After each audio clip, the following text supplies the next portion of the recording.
Guys मैं काफ़ी time से सोच रहा था कि एक वीडियो लाऊं, लेकिन मेरी थोड़ी तबीयत ख़राब हो गई थी आधे महीने से। एंड पिछले 15 दिन में कुछ वीडियो भी नहीं आई है। तो मेरे को पता है आप लोग होप करके होंगे कि भाई लाएंगे वीडियो, एंड ज़रूर लाएंगे। तो आज हम बताएंगे कि कैसे होगा सिलेक्शन प्रोसेस। मैंने टीचर से वैसे कोई बात नहीं करी कि इस बार कैसे करेंगे, लेकिन पिछले बार का मेरे को पता है कि एंड पहले भी ये सब हो चुका है एमपीसी में। तो कैसे होगा मैं आपको बड़े वीडियो में बताऊंगा, तो वीडियो में बने रहते हैं। तो सबसे पहले मैं बोलता हूँ कि यार आज का टॉपिक है कि कैसे होगा सिलेक्शन प्रोसेस आईटीपी में ऑनर्स का। वैसे बता दूं तो सिर्फ 100 सीट्स से साइंस एंड आर्ट्स मिलाकर। एंड मैंने बताया था पहले भी किसमें कितने सीट्स है। लाइक फिजिक्स केमिस्ट्री में, साइंस वाला में हर किसी में 10-10 सीट है। Like physics chemistry math zoology and botany में। फिर बात कर लेते हैं अगर आर्ट्स की, तो आर्ट्स में English, history, geography and Odia, इन सब में 10-10 सीट है। एंड बाकी जो 10 सीट है वो है पॉलिटिकल साइंस में 5 है एंड इकोनॉमिक्स में 5 है। ठीक है, तो ऐसे ही हो गया 100 सीट्स।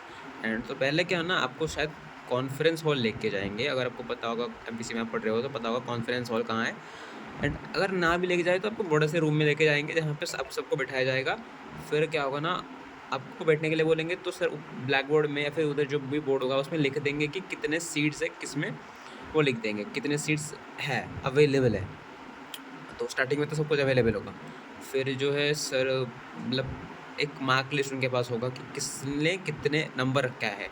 इसमें पता है एक चीज़ मैं बता दूँ, इसमें खासियत ये है कि इसमें रिगार्डलेस वो नहीं देखा जाएगा कि आप कौन से कास्ट के हो, आप लाइक आपने किस कैटेगरी के हो ना, वो नहीं देखा जाएगा कि PW2 हो गया या फिर कुछ और हो गया। ये सब आपको नहीं देखा जाएगा। ठीक है, ठीक है, तो ये सब नहीं देखा जाएगा।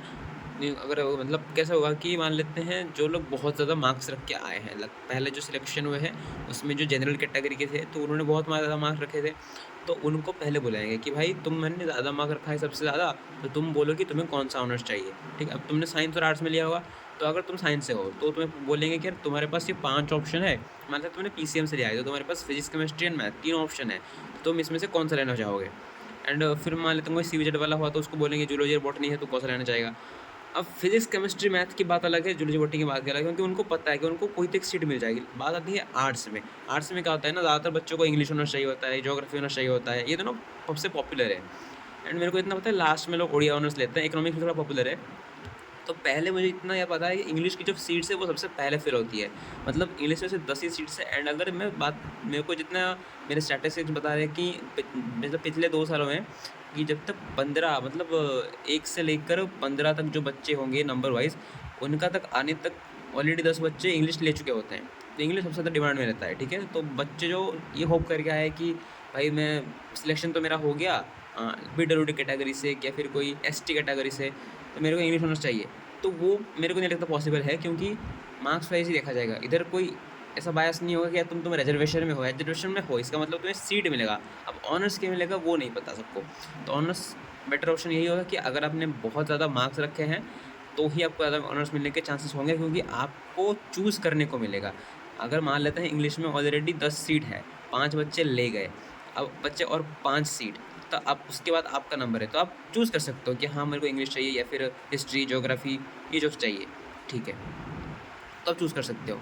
एंड जब लास्ट को कोई बच्चा होगा तो उसको जो बचेगा वही लेना पड़ेगा, ये ऑप्शन होता है। एंड मेरे कुछ दोस्त भी बोल रहे थे कि भाई ये सही तो है, लेकिन कुछ हद तक उसके साथ बुरा हो गया, क्योंकि उसको चाहिए था इंग्लिश ऑनर्स एंड उसको मिल गया सम ओडिया ऑनर्स उसको मिल गया।